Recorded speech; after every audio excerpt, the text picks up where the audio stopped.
What's good, everybody? And this week's episode of the podcast is brought to you guys by Skillshare. Skillshare is a one-of-a-kind learning community where you guys can learn so many creative and entrepreneurial skills. Guys, you know I love Skillshare so much. They're giving you all the resources as men to level up and become the best version of yourselves. Skillshare has an amazing course on finding your purpose.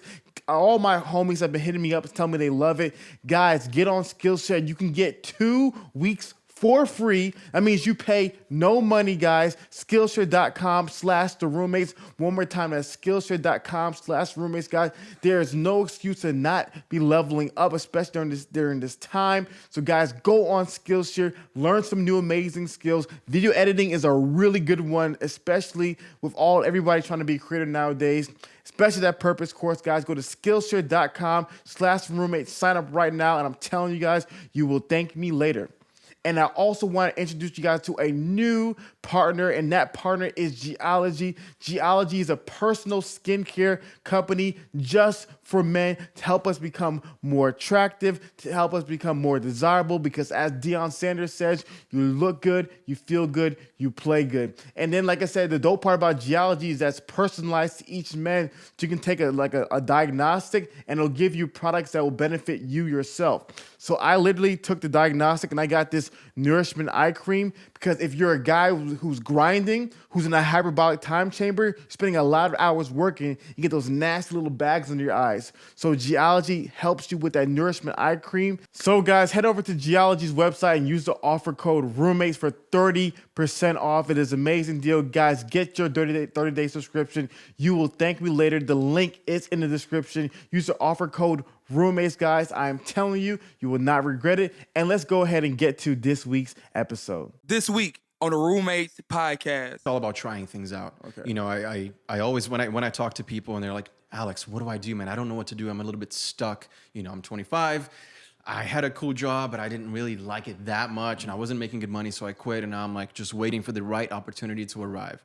Dude, the right opportunity is not going to just magically appear in front of you. Yeah. You know, you have to go out there, and sometimes you have to do the horrible job, whatever it is that, you know, you're cleaning toilets or whatever to make money. Yeah. And that's what I did throughout my life before I found my passion, and that thankfully turned into a career.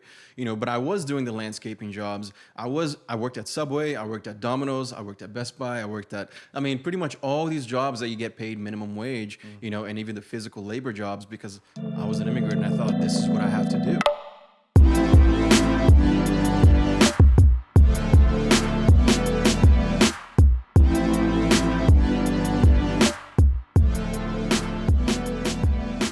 Yo, what's good, everybody? This is Hafeez, and welcome to another episode of Roommates, guys. I am glad that you guys are here.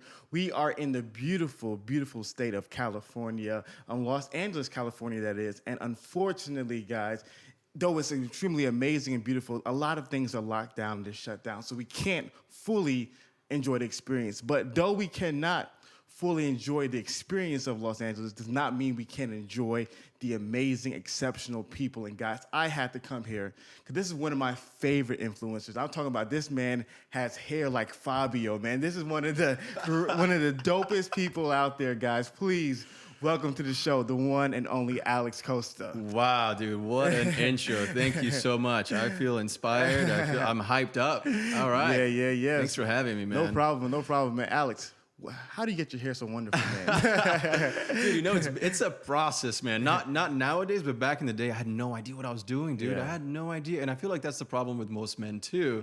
Because, like, it's not like their mom's going to teach you how to do your hair. Like, it's just not how it is, you know? And it wasn't for me. So I actually had horrible hair for the longest time. I didn't know. Really? I just cut it really short, or, like, did some really dumb things to it.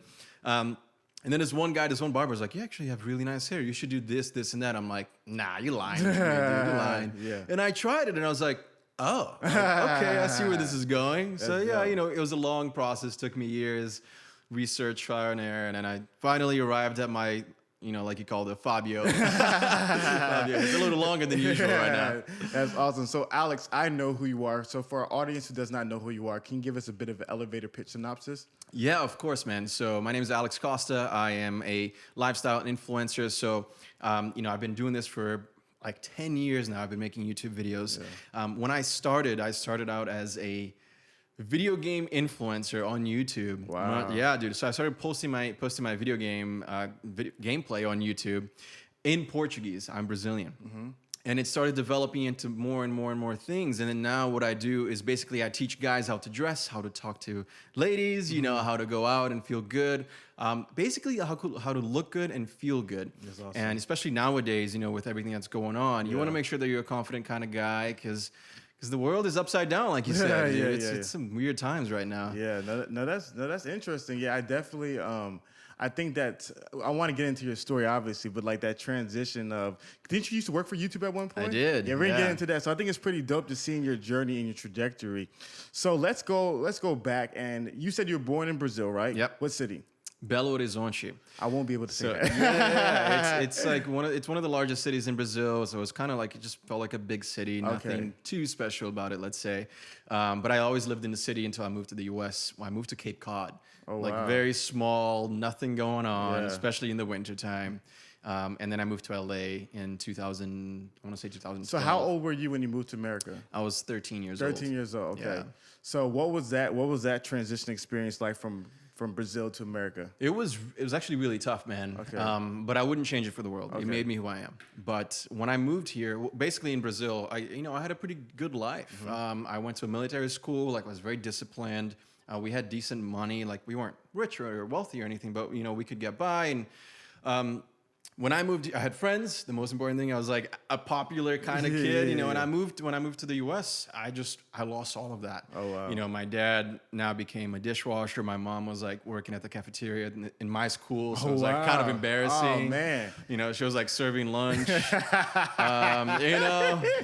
wearing the hat. But we had to do what we had to do to get by. Yeah. And I went from being that cool, guy with a few friends at school to not having any friends, not speaking the language. Oh, you didn't speak English at that time? Nothing, dude. Wow. Nothing. I was That's completely crazy. lost, So it was kind of like this huge dive, and I was just like, why did we do this? Why are we here? Were you the only child?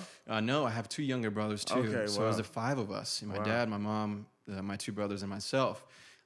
We lived in not a one-bedroom apartment, in one bedroom. Oh, wow. For a few months before we even got our place.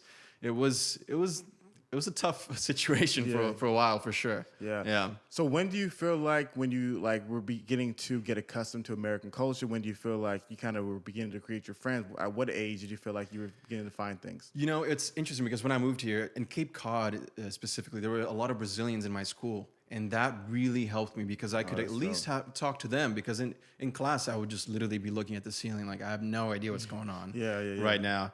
But I started talking to my Brazilian friends, and they started to teach me some things like, this is how you say this and that, and this is how you ask to go to the bathroom. I felt like I was 5 years old when I was 13, 14, And at some point, I started to learn the language, maybe took me 4 or 5 months to start getting the basics down.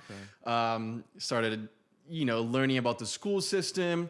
The craziest thing was that 2 weeks after I moved to the U.S., it was 9/11. Wow. So I was just sitting in class like, wait, what's going on? People are crying. I'm like, I have no idea what's happening. But it also caused a little bit more hate towards immigrants as a whole. So I was, I had kids picking on me.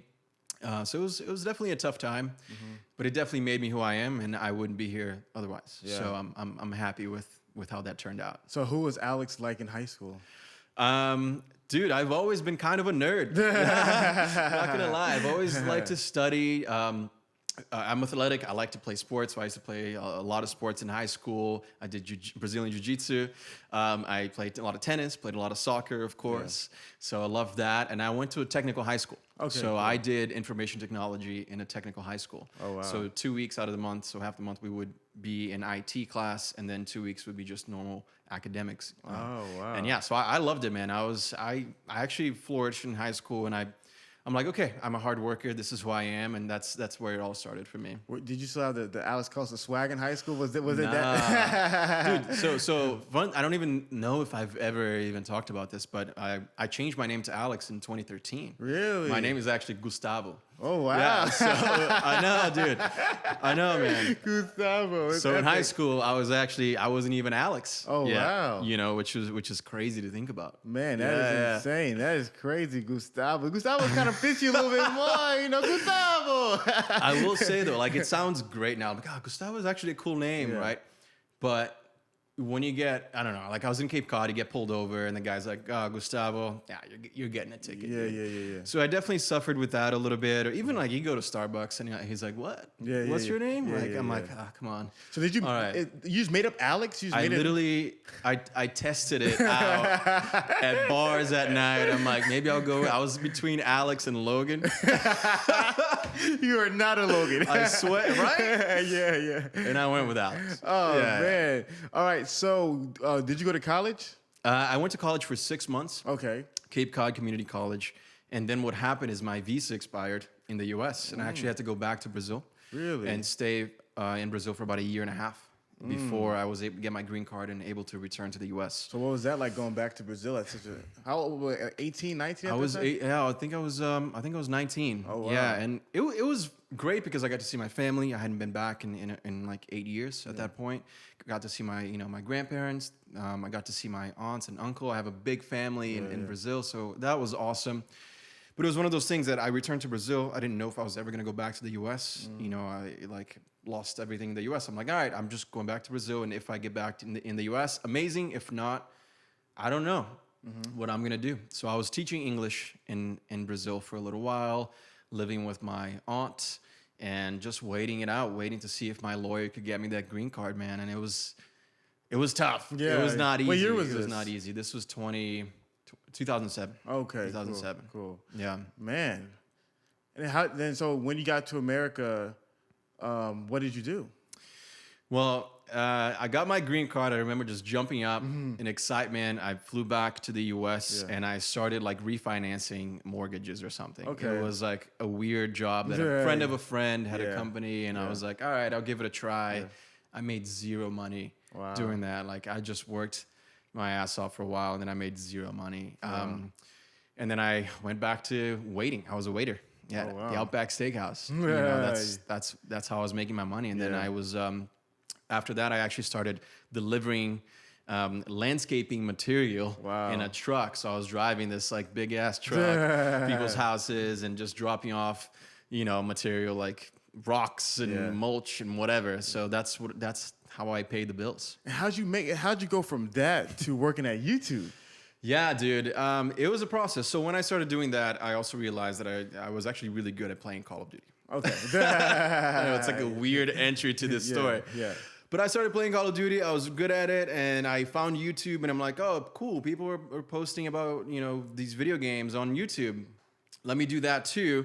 Started posting video games on YouTube. What year was this? This was 2009. Oh, wow. As soon as I returned. Early era. Yeah. So let me go back a little bit. When I moved to problem. Brazil, I started playing video games because I was just like, I'm going to learn how to play the guitar. I'm going to play a little bit of video games, and I'm going to just do what I can to let the time pass. So I got really good at Call of Duty. And when I got back in the US, I'm like, yo, these Brazilian kids that I was playing with, they can't play with these US players because the US players are so much better. So let me create some tournaments for the Brazilian kids in Brazil. So I developed this website, and it was called Arena Gameplay. And in that website, you'd have to pay $15-20 You created this website. Yeah, to enter. This guy. Exactly. I just had friends, and I'm like, hey, you help me with the design, you help me with the website, I'll organize everything. And then we'll create these tournaments. $1,000 cash prize, $15 to get in or whatever. And we were making, a little bit of money, but people didn't know about this website. And I'm like, okay, how do I advertise this? And I started looking at YouTube and how these kids were playing video games, and they had so many viewers just watching them play Call of Duty. I'm like, dude, it's free. YouTube is free advertisement. So I'm going to start making videos on how to play Call of Duty competitively in Brazil and how to enter into arena gameplay to make money playing video games. Wow. So I used YouTube first and foremost. It wasn't about showing any type of skill or anything. It was really a method of advertisement for me, just getting my website out there. And it worked well. Wow. For whatever reason, kids liked watching me play and talk about the video game and talk about, teach them how to play. And they liked my voice, which I hated at the time. I'm like, I can't listen to any of my videos. This sucks. And they never even saw my face for probably like 2 years. It was just the gameplay. It was just the gameplay. Got a bunch of people on the website. It worked out really well, and I continued to. But YouTube was where it was at for me, because I actually found that passion of creating content. And no longer was it about the website. It was, for me, YouTube. I'm like, whoa, this is actually really, really cool, man. I post something, a lot of people watch it, give me feedback. I make it better the next time, and it goes on. And I love that. Wow. Yeah. Wow. So then YouTube then hired you to work for them? No, that came much later on, later on, yeah. So I obviously learned the ins and outs of YouTube by posting and creating content since 2011, growing my YouTube channel. It was all in Portuguese, all gaming. And then I started working at this company called Machinima. Machinima is an MCN. Basically, they aggregate a bunch of channels to post videos for them, and they pay them their AdSense. And they found me on YouTube. They're like, okay, cool. We would love for you to come to LA and to host a few video gaming shows in Portuguese, because you're really good at that. And I'm like, dude, I've never been on camera. Like, they don't even know what I look like. It's not gonna work. Yeah. They're like, send us an audition tape. Yeah. Okay. I bought a $120 camera kit on Amazon with like a green screen and lights. Shot an audition tape, sent it out to them, and they're like, nah, this is bad. This is really bad. This is not it. You need more energy, more passion. And I'm like, okay, I'm like sweating, dude. I'm like, I've never done this before. Yeah. I'll try again. So I sent them a second audition tape. They're like, nah, it's still not great, but you're pretty much the only one that can do this job. Nobody speaks English and Portuguese, knows about games and YouTube. It's only you. Yeah. So I had that going for me. So dope. they moved me out to LA, and I started hosting a show in Portuguese about video games on camera. And that's when it all started for me, when I was like, I can be on camera. I can actually do this. I remember shooting my first ever episode, and I had 4 or 5 people in the room, and, I was like mortified of being this character, this online character, but actually in front of real people. Yeah. And I remember just sweating, and I pulled through. I made it a really good episode, and I continued to do it, and we shot like 3 episodes a week from then on. And I grew my brand from that. I was a video game guy from Brazil and the US. All the Brazilian kids were like, that's the guy. Yeah. And that's how I grew my audience, right? Yeah. And that's how I started to learn more and more about the YouTube, not only creatively, but also the business YouTube, because Machinima was paying me to do this job, teaching me how to make my videos better, teaching me how to do the thumbnail and the title and the description of these videos to make them pop. Yeah. And I continued to do my YouTube channel on the side as I was doing that. So that was really important. I've always continued to do my YouTube channel on the side. No matter what job I took, I was like, I need to, no matter what, I'm going to continue to do my YouTube channels, just so you know. Yeah. And they always allowed me to do that. From Machinima, I started working in this video gaming tournament company called MLG, Major League Gaming. They're massive. I built out their Brazil network. And then from there, I started working in a streaming platform competitive to Twitch nowadays. It was called the Zubu. And then from there, I started working at Google, because they were building their own gaming team. Yeah. And having that, having that past in gaming, they decided to hire me. And after 6 interviews, I got hired. Yeah. It was awesome, man. So I managed all of the YouTube gamers in Brazil and North America. Yeah. That's crazy, man. Yeah. Boy, Alex, you got a story, man. I know, dude. It's like it went everywhere, and it's crazy. Like there was no rhyme or reason for what happened to me and how I got there, besides me saying yes to every opportunity that came my way. I'm like, yeah, I'll move to LA. I've never been to LA. Sure. Wow. I'll be there next Tuesday. Yeah. That's exactly what happened. That's crazy. And now I'm here. So how did you go from, video game, master to, the guy, fashion, confidence, talking to, how did that transition come about? Yeah, for me, it's always been about confidence. No matter what you do in life, it's really all about confidence, whether you're playing video games or you're teaching people about fashion. And I started vlogging after doing video games. I started to show people more of my face, because I was already on camera at Machinima. Started vlogging, showing them my plays, showing them my LA life. Brazilian people love that, because they don't get that opportunity very often. And so I continued to do that. And people were like, wait, you kind of like you're kind of buff for a gamer. You know, I'm like, at the time too, I was like much bigger. I was like muscle. Yeah. You know, and they're like, what's your workout routine like? And I'm like, oh, okay, I'll start talking about that. Yeah. Oh, we like your clothes. What's that like? Oh, maybe I should be talking about clothes because guys don't know what to wear. Yeah. Cool. So I started sprinkling in content when it comes to fashion, hair, you know, my favorite clothing brands, my favorite hair products, blah, blah, blah.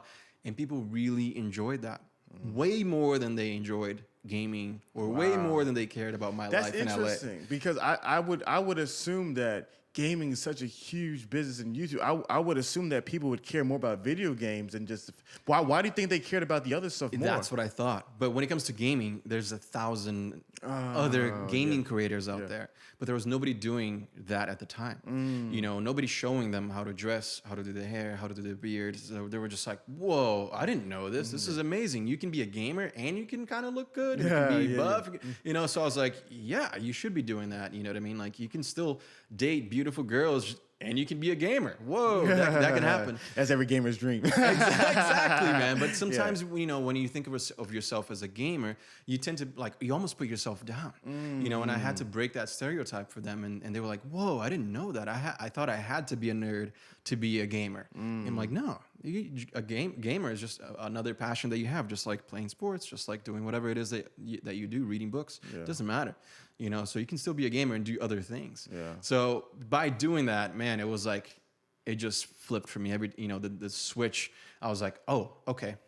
This is what I should be talking about. This is what I should be doing on YouTube because it's doing way better, because I'm getting way better feedback and people actually love it. And I feel like I'm educating them and I'm getting a lot of, I just feel good teaching other people, helping other guys out, you know? And that feeling for me, it wasn't about entertainment anymore. It was about self-help, you know, and self-development. And that for me, I was like, well, I'm actually making a difference in people's lives. And that was it for me. I'm like, I'm always going to do this now. You know? That's awesome, man, because I think that's very similar to the journey that I was on because, you know, I always said growing up, I was this very... I was a kid who did a lot of different things. So, you know, I played MMORPGs like RuneScape and games like that. Yeah. But then I, you know, played Yu-Gi-Oh! And I played like Beyblade. I played all these things. And then I watched anime like Naruto, Yu Yu Hakusho. But then I also played football, right? So, like, I was kind of this kid who just kind of had an ability to be in all different kind of worlds. Yeah. I enjoyed all of it. But to your point, what I saw was that to my gamer friends and to, you know, my, you know, trading card game friends, they lacked the confidence. Like something, though they were skills and masters at their craft, they lacked the confidence that my athlete friends had, you know? Exactly. And so what do you think is at that source of these gamers, these kids like that, you know, who feel like lesser than? What do you think has caused them to feel that way? I think it's because of just the stigma they had, especially back in the day. This is definitely changing now, by the way, because we have the superstars that are gaming now. Yes. You know, you have all these Twitch streamers like Ninja and Courage and Nate Shot, and those guys are popping. You know what I mean? They're driving Lamborghinis. You know, they're like recognized everywhere they go. Yeah. So it's different now. But when I was playing video games back in the day, it was just all about the nerds. And if you tried to play video games and try to get into that community without being a nerd, they would actually not like you to do that. They'd be like, no, you don't belong here, dude. Like, we're nerds. This is all we get. Let it be. You know what I mean? Go back to your sports. Go back to your girls or whatever. Like, this is ours. Don't take it from us. And, you know, that obviously changed. But in the beginning, it wasn't like that. Yeah. And once these gamers saw all these superstars popping off, like all these streamers and gamers going to competitions all around the world, they're like, oh, I can do that too. You know, and I had a very, very small role in that of teaching guys, being like, hey, you're a gamer, but also you can do better. You know, you can go out there, you can talk to that girl, your crush, you can do this and that. And that was really cool for me. Yeah. I think now I kind of understand why they love you so much. You're every gamer's dream. I'm going to be good at video games, then I'm going to get really handsome, then I'm going to get fit, and then I'm going to get all these girls to love me, then I'm going to become rich. Like, that's every gamer sitting at home playing World of Warcraft's dream is to be Alex Costa. and honestly, though, that was it for me. I'm like, dude, guys, like, come on, you can do this. You know, if I did it, you can do it too. Like, hit the gym, you know, make sure you do your beard right, you know, and you're good. And that's why I started growing on YouTube. That's when it all started to grow for me. So what would you say to the young guy who's like, I can't do that. You know, like, no, I'm not you. I can't achieve that. I'm just this lowly guy that no one respects, nobody cares about, who has low self-esteem. What is your message to a young guy who doesn't believe he can go on this journey to self-improvement and becoming the best version of himself like you did? Dude, I'm an immigrant from Brazil, moved here with no English, had no idea what my full capabilities were, what I was made of. And I just tried my best, and I just kept going and going and going and going. And for me, it's always been a process. I'm not where I want to be yet, but I'm going to continue to grow. And that's how I look at everything.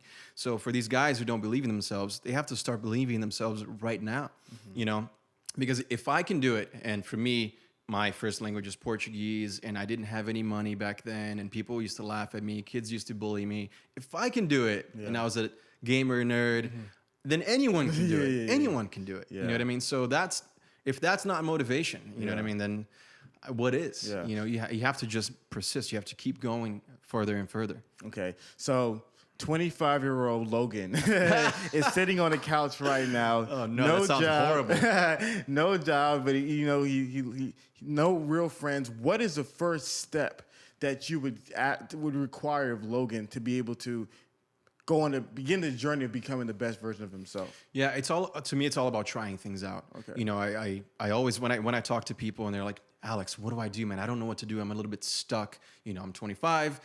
I had a cool job, but I didn't really like it that much, and I wasn't making good money, so I quit. And now I'm like just waiting for the right opportunity to arrive. Dude, the right opportunity is not going to just magically appear in front of you. Yeah. You have to go out there, and sometimes you have to do the horrible job, whatever it is that you're cleaning toilets or whatever to make money. Yeah. And that's what I did throughout my life before I found my passion, and that thankfully turned into a career. But I was doing the landscaping jobs. I worked at Subway, I worked at Domino's, I worked at Best Buy, pretty much all these jobs that you get paid minimum wage, and even the physical labor jobs, because I was an immigrant and I thought this is what I have to do to make money. Like, I'm not going to get a job anywhere else. And so just do what you have to do until you get to a point where you're like, you know what? Now I'm making enough money to cover my bills, making enough money to cover whatever it is that I need in my life. Let's create a side hustle, a little passion project. Let's see what I can do. Just try things out, because you have to make the opportunity show up in front of you, and you have to accept it. You can't just expect, things to magically appear without you actually going after them. No, I love that. I love that point, because I love the point of the hero's journey, right? And what you were saying, like at the very beginning, was a very humble process of me being able to take whatever job and start anywhere. I think the biggest problem is that a lot of people, they don't want to start at the bottom. No. And that's something that, us immigrants, my family's from Nigeria, we have such an ability to be humble ourselves, start at the bottom. You said that your dad was washing dishes, your mother was a cafeteria woman. One of my relatives in my family, when he first came to America, I shared this before. He was working at McDonald's, and in his previous country, he was a professor. And he came and he walked to work every day, and he flipped burgers at McDonald's to start off somewhere. But I see so many people, like, they don't want to start from the bottom. They want to just start off being Alex Costa, have millions of subscribers, and be all this riches and all that stuff. And that goes for everything. And I think, what you said is completely true. My parents inspired me so much, because they left what they had in Brazil, we were middle class, moved here to be bottom of the bottom, because they knew that in the future, our family would have a better future. You know what I mean? We would have better jobs and a better chance at life. And that's why they did it. So I looked at my mom, who was a supervisor at school, and she managed all these teachers in Brazil, moved here to be a cafeteria lady, just so she could be in that school and maybe move up to being a teacher one day. Wow. And my dad was, working late hours, cleaning the kitchen after everybody left, and he smelled really bad when he came home. And I'm like, they're doing this for me. I have to make really good use of this. There's got to be something after that, because I have to make them proud. And that to me was everything, seeing them do that for me. What you said is so true, man. People expect to start their Instagram, start YouTube, and overnight go viral for, this is a great idea, we're going to go viral. No, it's not like that, man. For me, I never went viral. I started posting in 2010 or 11. And it was gradual, very gradual. Yeah. There was one point I was posting 4 gaming videos a day. Wow. 4 gaming videos a day, and that still didn't, still didn't do anything for me. So I was like, all right, I got to try something else, and I just kept going and going and going and going. It's not going to happen overnight. Yeah. Some people get lucky. That wasn't me. Man, no, that's crazy, and I love that part of the story because so many people, they're not willing to do that, and so many people, they feel like, oh, they're only there because they're lucky. They're only there because, they got a favor, somebody shouted them out. But you're like, no, like this is 10 years of consistent grinding, late nights, early mornings, working at it, constantly improving. And that to me is what I love about your content is that it doesn't matter where you're at, but it matters where you can be, you know? And so I just, like I said, I just love the message to guys like, yo, it's okay that you're not okay right now, but there is a way forward. Exactly, man. Exactly. And in my early 20s, I wasn't really doing well. Like I had no idea what I was doing with my life. I was a bouncer at one point. I was just working weird jobs, just trying to figure it out, trying to make enough money to live on my own. Because I'm like, I really don't want to live with my mom. You know what I mean? So I moved out and I was just hustling and I started doing YouTube. And it's important to note that like, when you do YouTube, you don't really get paid for a long time, man. A long time. So you're working for free for a long time. Yeah. And if you're not serious about it, you're not going to go anywhere because you start working for free and you're like, okay, it's cool. It's getting a few views, 100 views or whatever. And then you do another 2 months of videos and you're getting 150 views and you're like, wait, this sucks, man. I haven't gotten a single dime off of this. Yeah. I'm not getting that many views, but you have to keep going. If you're really about it, you have to keep going and improving. Otherwise, you're just going to get stuck. So how were you able to have that delayed gratification when a lot of people can't? A lot of people, they like, yo, I have to see something, but you're like, you were able to not see what you wanted, but you're still able to move forward. How are you able to do that? First of all, you have to really like what you do. I wouldn't even say necessarily love what you do, but it's a job at the end of the day, but you have to really enjoy it. Yeah. And to me, creating content for me was very enjoyable. I enjoyed starting my day with nothing and ending my day with something that I made for myself. So I would shoot it, I would edit everything myself. Nowadays, of course, I have a team and so thankful for them. But back in the day, it was all me. Yeah. And I just enjoyed that content creation. And I remember when I first made my first paycheck ever from YouTube was probably like 2 years in or something like that, and it was like $100 for the month. When I think you had to reach at the time the threshold of $100. Yeah. And I was like $100, and I remember I went to tell my girl at the time, I'm like, I made $100. She was like, $100? You've been doing this forever. You should just quit at this point, And I'm like, yeah, but it's like I had zero. Last month, this month I'm making 100 and then 200 and then 300. Yeah. And to me, I could just see the light at the end of the tunnel. That's dope. You have to realize that it's just not going to come overnight unless you get really lucky, which it happens to some people, but most people just don't. Yeah. So when young men are asking you for advice, what would you say is the number one question young men are consistently coming to you about? I would say probably number one is hair, which is so funny, and then number two is probably actually job related, career related, especially now over the past 6 months. It's like, dude, what do I do? I don't know what to do. I really want to be an influencer. That's another one that I get all the time. I really want to be an influencer. I just started my channel. What do I do? And I get it. It's just like you said, you start posting, you don't see any results for a while. You just have to keep going. And nowadays, influencer is the dream job. Yeah. Everyone wants to be an influencer. But a lot of people don't realize that it's a lot of work, man. Yes. They don't. They're like, oh, you just sit on your bed and make a bunch of videos. What do you mean, dude? You just talk to the camera. I'm like, oh, man, you're making me mad. We work a lot. Yeah. And I'm very proud of what I do. And if it wasn't for my team and for even I have my 2 brothers working with me now. Oh, that's dope. Yeah, dude, they're really helping me out. My middle brher just moved to LA 2 months ago, and he's shooting and editing all of my TikToks now. Oh, dope. So I try to involve my family as much as I can. So yeah, it's been good, man. I'm happy. Yeah. So I think another thing that a lot of guys come to you about is the confidence with women part. I think that's something. It's a really interesting part where, like I said, similar with a lot of the gamer guys. What I see of athletes and musicians is that they take the confidence that they have in their sports, and then they usually transition that to women. But for some reason, like the gamer types, the really smart kids who are competent in different areas, somehow there's like this mental block, and on the skill tree, you know, talking to women is zero, you know? And so what is some of your advice, you know, you give to these young men who are struggling with confidence with women? Yeah, man. The first thing that you have to know is that rejection is not only okay, but very, very normal, and it will happen no matter who you are. Really? So No Alex, matter who you are. obviously you're off the market now. I know what you're gonna ask, and 100%. I've been rejected so many times, dude. Like, I've always known that. Like, I've seen good-looking friends of mine getting rejected, like 6'3", you know, jacked. I'm like, damn, he's gonna go talk to the girl, rejected. No matter what. It depends. Sometimes the girl she has a boyfriend, or she doesn't want to see anyone, or she's just having a bad night. It doesn't really matter. Sometimes you're gonna get rejected. Yeah. When I moved to LA, though, I started attending some events, you know, and then I saw some celebrities, and I started seeing celebrities get rejected. Oh, really? And that's when I was like, is there anyone? If that DJ got rejected, then it's all good. Was it like bad rejection, or was it just like casual rejection? It's like, oh, come hang out with us. You know, we're having an after party. You can come hang out with me. And she's like, nah. You know, and I heard everything. I was there. You know, I was like, wow, okay. Yeah.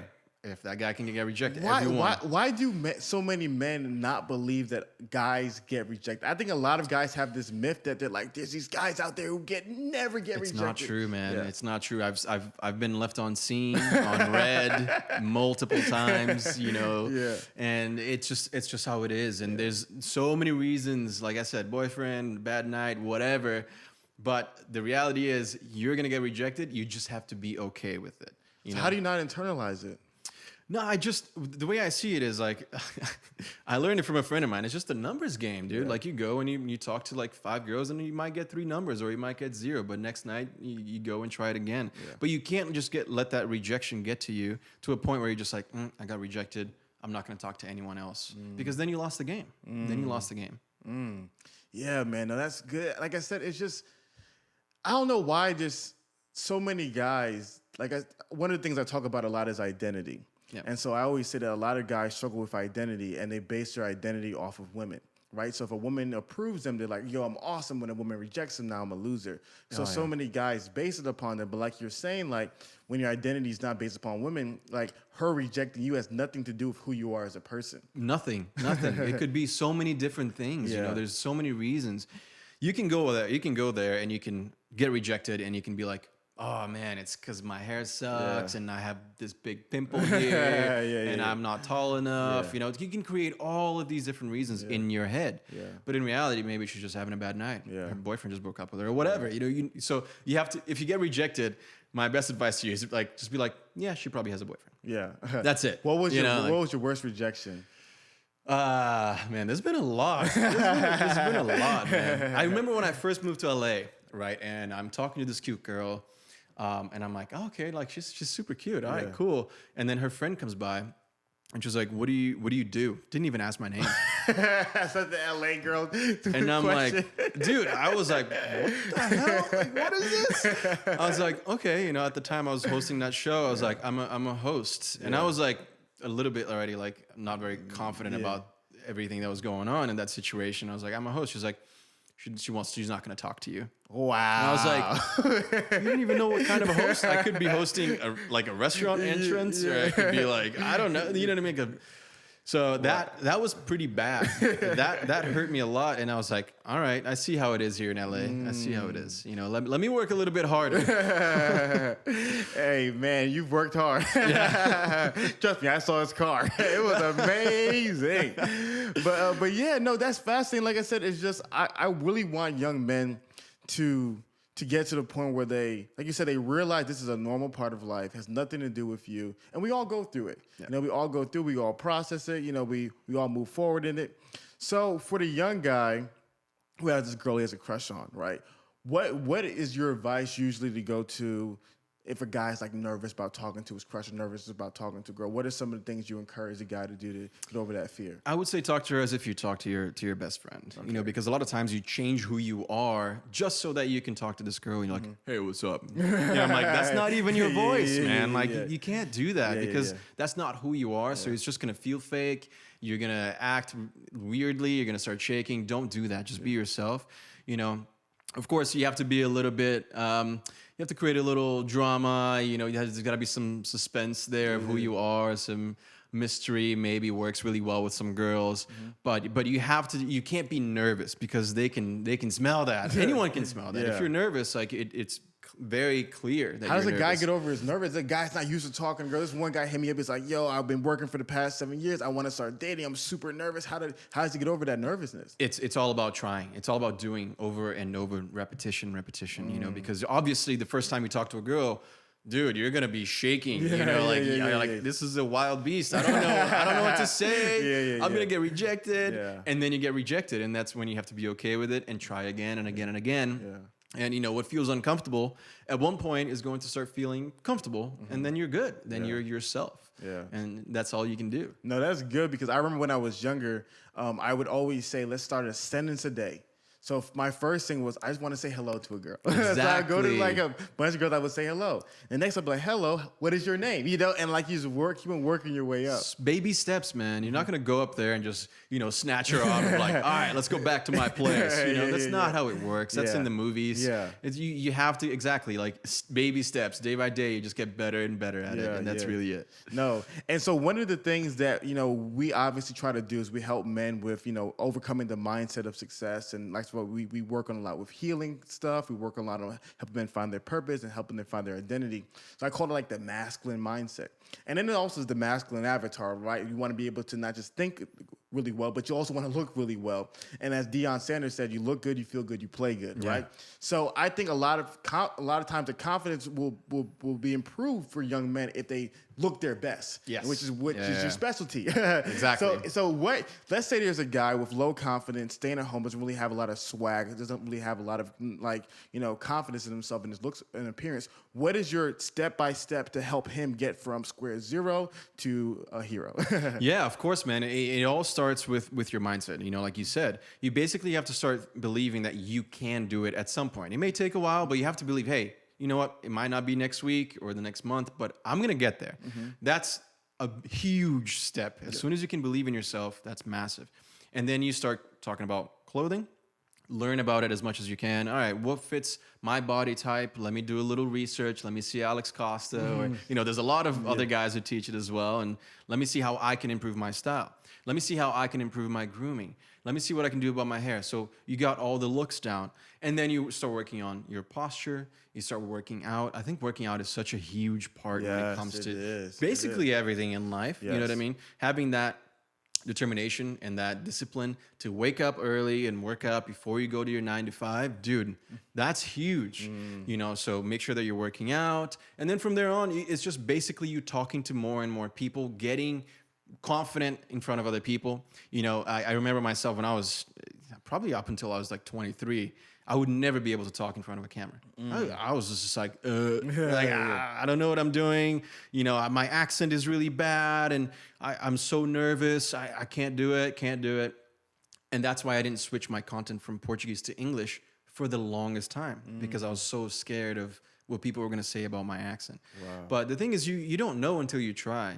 So even if you're starting at the bottom, you have to keep going. Yeah, you might put on something that you're like, I don't know if people are going to like this. But how are you going to know until you put it on and go out there and get the feedback from other people? Yeah. So start small and start evolving, and you slowly get there. Yeah. So what would you say is like if a guy is going out and he wants to go out, maybe meet some women, just have a good time, what would you say is a good, safe go-to outfit that, from your experience, most guys, you can wear this and you'll be relatively good? Of course, man. It's funny because in LA, it's so different. I don't know if you noticed, obviously, like we can't go out now, I think everything's closed, but in LA, it's like, how can I look sleazy? How sleazy can I look, to get into a club? And like, it's like a hoodie and sweatpants. Yeah. Because they just let everyone in because celebrities wear that. Yeah. So they can't say no if you're wearing a hoodie. Wow. So LA style is actually so different. Wow. But when you go to London, guys dress to the nines. Like they dress really nice. When I'm taking the underground there, I'm like, whoa, like these guys are going to work and they look impeccable. Amazing. So cool. So for me, what I would say is if you're going out in a place kind of like LA where you're trying to stand out, but also you don't want to be a sleazeball and wear, whatever, I would say I love the leather jacket with like a black shirt, black jeans. Black is just so easy to wear when you're going out. It's probably my go-to, black or gray. It just makes you look nice and clean, nothing crazy. You're not trying to like peacock and stand out from everyone, but also, you know, you're trying to look a little bit like a badass. And that's the way to go. So for sure, a leather jacket, black top, black jeans, something like that. Or maybe even like a white shirt so it kind of pops underneath the black jacket. That's like my go-to outfit when I'm heading out. What kind of shoes you wearing with that? I like to wear boots with that. Okay. Yeah. Combat boots? Yeah, for sure. Combat boots, Chelsea boots. Yeah. For sure, to me, you know, I'm 5'9", whatever couple inches I can get will help me out. You know? Yeah. No, that's so funny because that's my what you describe as my go-to first date outfit. Nice. Because I like that. and I like to juxtapose my dates with how I met the girl. By the way, I like that shirt you're wearing right now, man, dude. for you, I'm feeling talking to very Alex. basic, Listen, man. I was talking to Alex Costa, man. I couldn't come out looking correct, Looks good, man. I dig it. couldn't come out looking correct. But I like to juxtapose, like if I meet a girl and I'm like really sweet and I'm like very kind, you know what I mean? I want to get that sex appeal with the combats, the black jeans, you know, the black leather jacket. Exactly, you know what I mean? You're trying to like make it look like at least like you're trying. You know, like, hey, I put some effort into this. Like, I look cool, but I'm also not trying to be like this crazy fashion type of guy. I'm just wearing something nice and cool that people will look and be like, all right, I like that outfit, but not like that's too much. Yeah, you know. No, I agree with you. And one of the things, I mean, obviously you do a lot of coaching and you're mentoring a lot of young guys. A lot of guys have been coming up to me about like the challenges of dating, you know what I mean, during this period of time. Yeah, and one of the biggest things is like they can't go out, they can't do this, and so they're like limited to online dating. Yeah. So what are some of the tips or things that you coach your young guys who are like limited to online dating to be able to maximize their results during this time period? I know, dude. What a weird time we live in right now. What do you like? You were doing like Zoom dating. You know? Like, who would have thought? Yeah. Well, for me, it's all about really when it comes to online dating. It's all about the photos, man, and Man, I've been trying to bio, tell the man. guys that, man. Right? Like, because once you have those photos, like honestly, man, if you can hire a photographer for $100 and get a bunch of amazing photos, do it. If you can't, I completely understand. You know, it's $100. You're putting money into it, but you better have $100. If you're trying to go on dates, like, you got $100. Exactly. You need to then go on you those can't dates. complain, right? Yeah, exactly. But if you want to use a friend and like at least get some really cool photos, like edit them, make sure they look good. Don't like changing your face or anything, but like edit the colors, make sure they pop. You know, that's gonna get you so many more matches, man. They don't. Why do guys neglect that? And it's so funny because the other day I posted a little TikTok and a lot of great comments. We got a bunch of views, we got great comments, but I had some guys being like, the TikTok was about how to pose for photos. Yeah. And I had some guys be like, I don't pose for my photos, bro. Like, that's stupid, man. Yeah. Guys don't do that. Men don't do that. I'm like, okay, like everyone has a camera in their pockets. There's gonna be photos of you, so you want to look like an idiot in these photos. Like at least learn a little bit. You know, learn your poses, learn what angles you look good on you. Go out there and get some photos and put them on your Tinder, Bumble, Raya, whatever it is that you're using, and to try to show your best side. You know, and then also the bio. I think the bio is so important nowadays because you need to show personality. It needs to be catchy. You know what I mean? And also, please do not say, "Hey, what's up?" as your first message. You know, it's just so basic. Like you got to come up with something fun and entertaining. What's a good go-to for the first message? I usually look at the photos of the girls, and then you know, not anymore because I have a girlfriend. Not have a girlfriend. We don't do it anymore. We're done. I'm gonna hear about this. I might have to download these apps after this. Oh man. And then just like I look at the photos and I try to say something about the photos. Oh, the dress is this and that, or if she's eating pizza, I'm like, oh, what kind of pizza is that? Are you the type of girl that eats pineapple on a pizza? That's gross. I don't know. Something funny, entertaining, just something a little bit different that stands out. You know, that's the way to do it. Because she gets, hey, what's up? How you doing? Every minute of the day. You know? No, and even to your point about the poses, my friend actually sent me that video. He loves that video. Shout out John Mark. He loves you. But one of the biggest things, like you said, so many guys neglect it. And if so many guys neglect it and you're one of the few that actually do this well, like I would challenge a lot of guys, and this is going to sound really weird, but this is a really good thing I thought about. Go create a fake dating profile as a woman and then see how men and see their profiles and see how many guys are just terrible lighting, terrible pictures. You have an iPhone looking like you have a Samsung Galaxy 2. You know what I mean? Like it's just all these poor quality like shots. And what they don't realize, I tell guys all the time, is that when you're swiping with women or when you're on Instagram looking at girls, the quality of her looks is really what gravitates you towards this girl. Exactly, man. Exactly. So if you yourself have high expectations for how you want her to look, why don't you think she'll have that for you? The same. And let's be honest, man, if you're especially in a city like LA, there's a bunch of models and actors and good-looking dudes or ripped. You have to do something to stand out. Yeah. You know, you can't just post one selfie, one photo, and then expect girls to swipe right. Like it is, like you said, it's a physical, visual thing. You know, like they're basically, sometimes they don't even read. You know, they're just like, yes, my type, not my type. Don't like this photo. Yeah. You know what I mean? It's very visual. So you have to look good for those photos. You have to. It is what it is. And to me is I want to really hammer this home for the guys. It's about, my thing is always, why not be the best at what you're doing? Exactly. If you're going to be on online dating, why would you just half-ass it? Because it's time consuming. Yes. Right? It's very time consuming. Yes. So if you're going to be there, why not put your best foot forward? And otherwise, you're going to be spending, 30 minutes to an hour a day, sometimes even more swiping, and you're not getting the matches that you deserve because of your photos. Are you kidding me? Yeah. Might as well put the best version of yourself on that app. Yeah. So would you say that are you more of the first photo needs to be a smiling photo or more of a cool photo? Oh man, I would say probably a cool photo. Really? Yeah. No smiling? I don't think so. Not full body or no full body? No, not full body. Okay. Show more of like your face, more like a mid shot type of thing. Yeah, for sure. So why would you not go smiling? I think the smile, it depends on the person. Sometimes it can be a little bit cheesy, but like you have a great smile, for example. Thank you. It looks awesome. Exactly, dude. But some guys are like, they don't really know. So I would say whatever you're comfortable with really is okay. Yeah. If you have an amazing smile and if you're good at taking smiley photos, and some guys are, and some girls are too, and even when I was on these apps, long time ago when he was on these apps.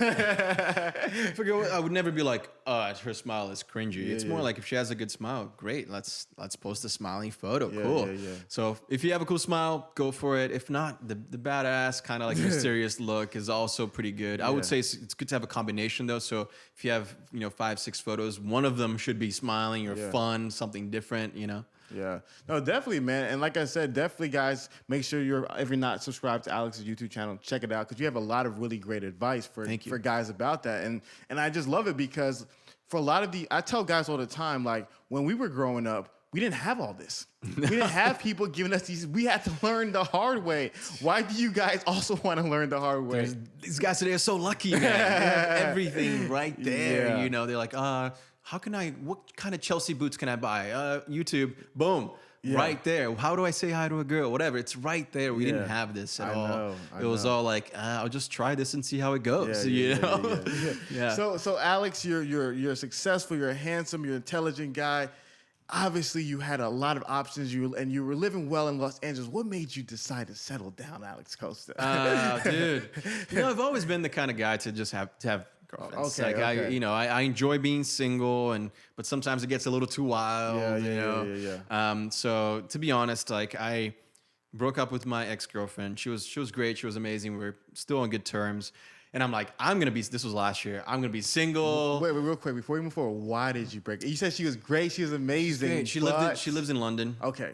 So we were doing long distance. So it was kind of tough. Yeah. And it was difficult, at that point. Like I was literally traveling to London every month. Wow. And I was like, you know what? Like I'm at my prime. Let's say now, let's be single for a while and let's see what I actually want to do. That was what I thought.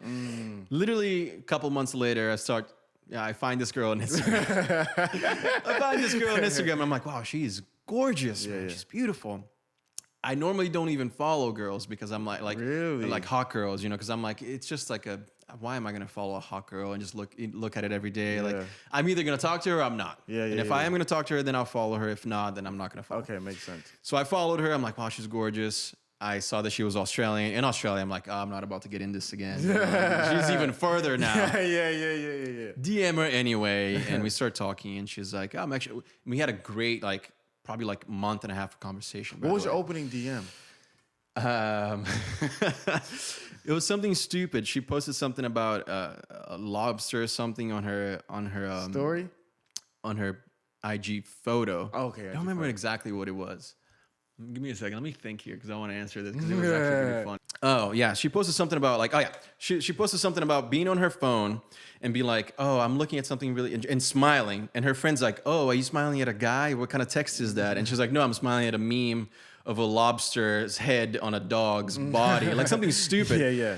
I don't actually have a boyfriend, and I'm not talking to any guys. She said in the caption, and I was like, "There's your window. Here we go." I'm about to slide in, and I messaged her, and I was like, "Hey, applying for that lobster dog, a job." I like Alex. And she's like, "Oh, it takes a lot of work and dedication to get this job." Blah blah blah. And she was actually really funny. Had a good banter. Talked for a while, and then she's like, I'm actually going to LA and would love to meet. And I was like, oh, wow. All right, She wanted to meet you. Let's meet. I mean, we talked, and the day she arrived, we went on our first date, and it was awesome, dude. We had such a good connection, great time. And I'm like, well, I guess I'm not going to be single and party it up anymore. And we've been dating ever since, and she's just amazing. Her name's Robbie. Dope.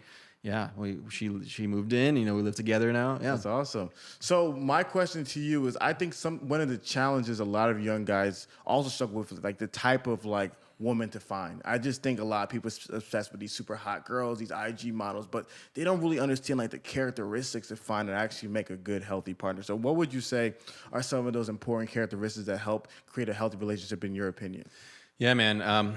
For sure. So for me, especially with Robbie and myself, she's amazing. Like she was dental health.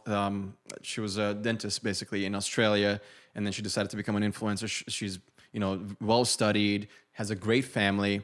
For me, it's all about trust. It's all about support. Because listen, we all have good days and bad days. And if I'm having a bad day and she's having a good day, she's kind of supposed to lift me up. That's what partners do. And we do that to each other. Over the past 6 months, we've been stuck in a house together. Yeah. True test of man. We really work, learned a lot about ourselves, and we learned that, hey, we both have bad days, which is completely normal, especially in the current situation.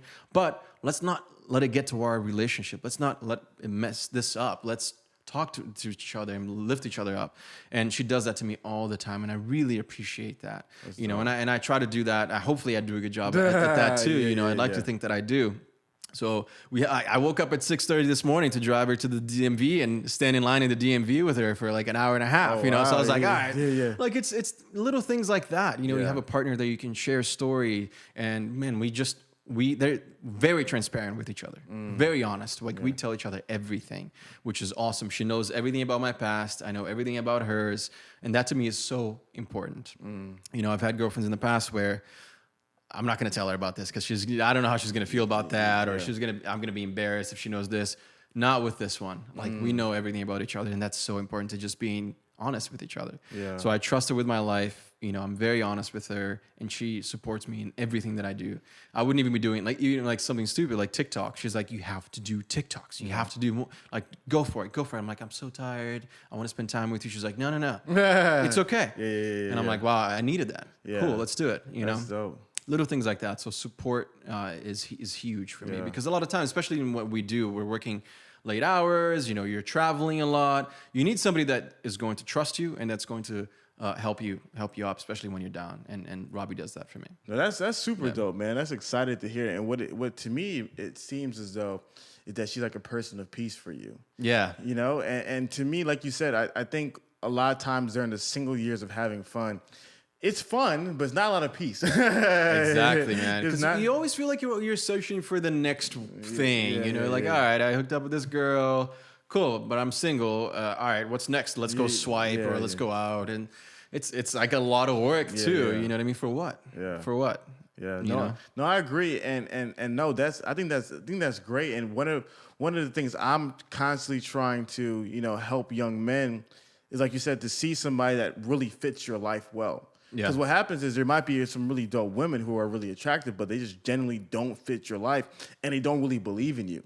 Because the one thing that I heard, I'm juxtaposing the story you told me from the beginning, was when you made that, first $100. I'm not saying she wasn't supportive, but it didn't seem like she was that enthusiastic about what you were doing. You know what I mean? Go ahead. Because from the outside, you're like, this guy's playing video games. He's posting on this weird video platform, and like he's wasting his time. Yeah. He's wasting his time, and that's what a lot of parents think nowadays when people are posting on YouTube or TikTok or whatever. But in reality, if you see a future, go for it. Go for it. Yeah. Yeah, I wonder how she feels now. Oh yeah, dude. I know, and she knows. She knows. Yeah, dude. That's the one thing about just breaking up in general with like influencers. It's like they're gonna show up on your feed at some point. It's weird. It's weird. Oh man, I used to always say one of my goals in life is to be on the cover of Ebony Magazine. Yeah. Because what happens if you go to any Walmart or Target, it's like right when you check out. So every girl who's ever done me dirty can be reminded. You're like, wait a second. Is that Hafeez? Maybe I'll text him now. Too late now. Let me see how he's doing. Yeah, too late. You had your shot. You know what I mean? Yeah. Nah, but no, that's super dope, man. And so I'm trying to think about some scenarios for some guys, because one of the biggest things I'm trying to think about is constantly how can we provide value to a lot of guys? And I think one of the challenges that a lot of guys do is they see a person like you and you see a person not on your level, very far below your level, like me, and they think because they think because you're there, okay, Alex can slide in the DM because he's Alex. Alex can do that because he's Alex. They think because you're at this elevated sense in society and elevated level of status, oh, that's easy for Alex to say because he's Alex. And they really don't believe that, they can do it too. Yeah. Well, what I have to say about that is, dude, when I like DM'd Robbie, like I wasn't verified yet, it wasn't like I had some followers, obviously, and I had started my business, but it wasn't like, yo, I am the man, blah, blah, blah. It was more like, it was the funny DM that I sent her, and she even said that. She's like, like I've gotten DMs from much bigger influencers, won't name any names, but like she told me this guy and that guy, verified this and that, millions of followers, but never replied because they were just like, hey, what are you doing? Like, what's going on? You want to hang out? And I'm like, I get it. I get it. She just wanted something different. Like you wanted it to feel real, So just because you don't have the little badge or because you don't have the followers, it doesn't mean that you can't try to talk to this girl or that girl. That's actually a really bad mentality because it just limits you so much. And that mentality goes for everything. Just because you're a gamer, like we said, doesn't mean that you can't go out to a cool bar and start talking to a girl. And I get it that sometimes comes with age and you start to realize that later on. But the sooner you learn that, the better it is because you can go out there and definitely do some damage. You can definitely talk to a bunch of girls. Yeah. No, and that like you brought up, that insecurity is just something that, man, I'm just like, yo, what is at the source of this insecurity? Where one, I feel like a lot of guys do this unhealthy comparison of other men. They say, well, I can't do that because he does that and he's this, Especially nowadays with social media, man, it's tough. Crazy, man. So what is your advice to help young men overcome the insecurity that they have going on? Yeah, I think for me, and we keep going back to just literally being okay with being uncomfortable for a little while, until it becomes okay.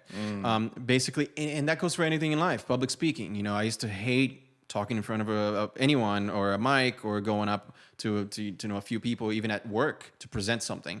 I used to sweat. But the more you do it, the more you get comfortable.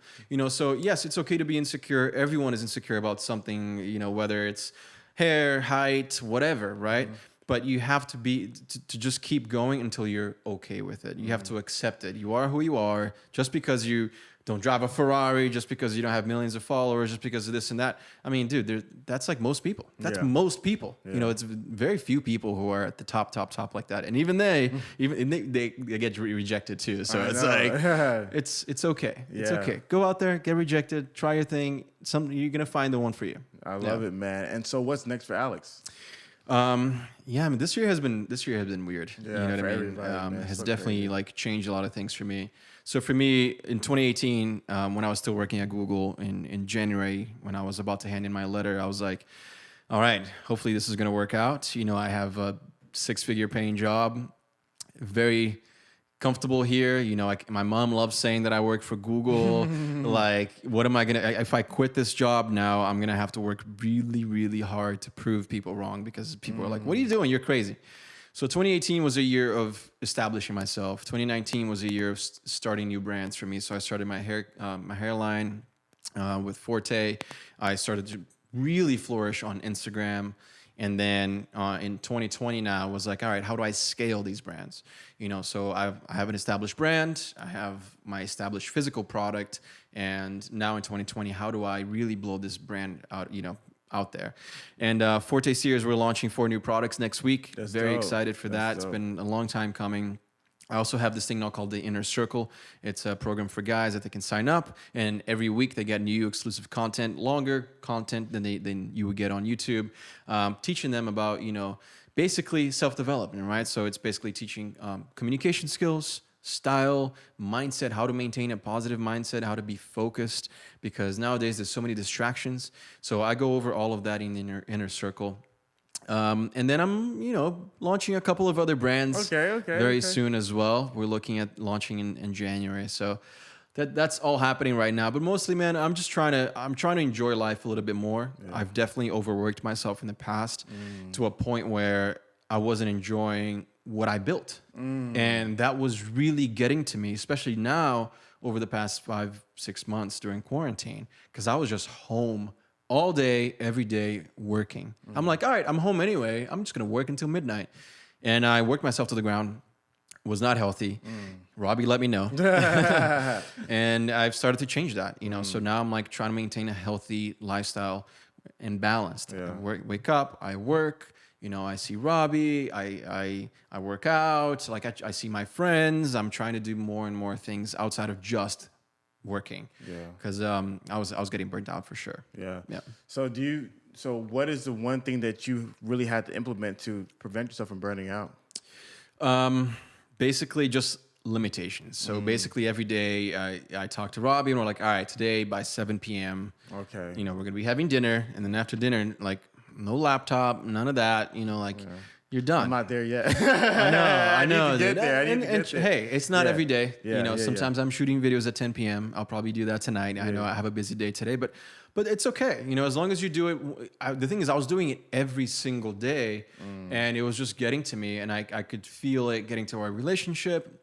I was like not feeling well. I was very tired. I was very stressed, and it just wasn't doing me well. So for me, I was like, all right, I need to at least have one day off a week.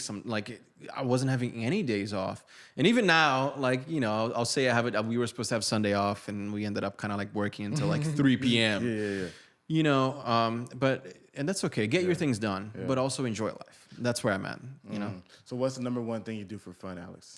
Lately, it's been activities like hiking, playing tennis. You don't play video games no more? No video games, really? man. Even though the PS5 is coming out, so I'm like, this looks really good though. Yeah. So I don't know. I might get that, but that scares me a little bit because I don't want to go back into that rabbit hole of like playing video games all day. You know what I mean? Yeah. Which I wouldn't now because I'm way more disciplined. Yeah. But also it looks really fun. Yeah, I know. So what I want to do one last segment, and we're going to save it for Patreon. Right. We're going to do one last segment, save it for Patreon. And I think a lot of people, I model a lot of my photography and my pictures and a lot of things we're trying to do with the brand off of you. I think you're a really amazing influencer. So I want to give people who want to be influencers 5 key steps to become a successful influencer. But like I said, saving it for Patreon, guys. Link in the description below.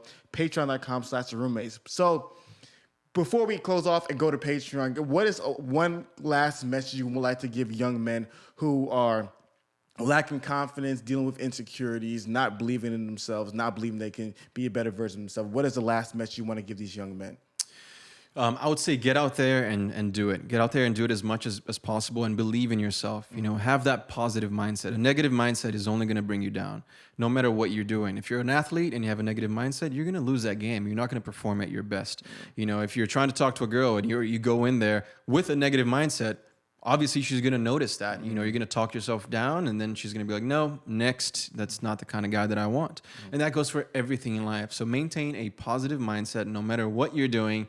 because then you're going to be able to achieve your goals. That's awesome. That's awesome. So, Alex, where can they reach out to you at? Yeah, man. So I'm on, it's at Alex Costa on Instagram. I think it's Alex Costa on pretty much everything. YouTube, Instagram, TikTok. So yeah, go check it out if you want. If you want to learn about fashion, hair, I got you guys. Yes, guys. So be sure to reach out to Alex, guys. Show him some love. You know how we get down in the roommates, guys. But remember, we're about to head over to Patreon, so make sure you sign up, and Alex can give us his 5 best tips on being an influencer, guys. Thank you so much. My name is Hafeez, and I'm joined by Alex Costa. Thank you so much for having me, man. No problem. We're the roommates, and we'll see you guys on Patreon. All right, Alex, let's go ahead and wrap it up, man. So for a lot of these guys who are starting at ground zero, they have 0 followers on YouTube, they have 0 followers on Instagram, they want to build themselves to be successful influencers like yourself. What are some 5 steps that you will have to go from very beginning to success?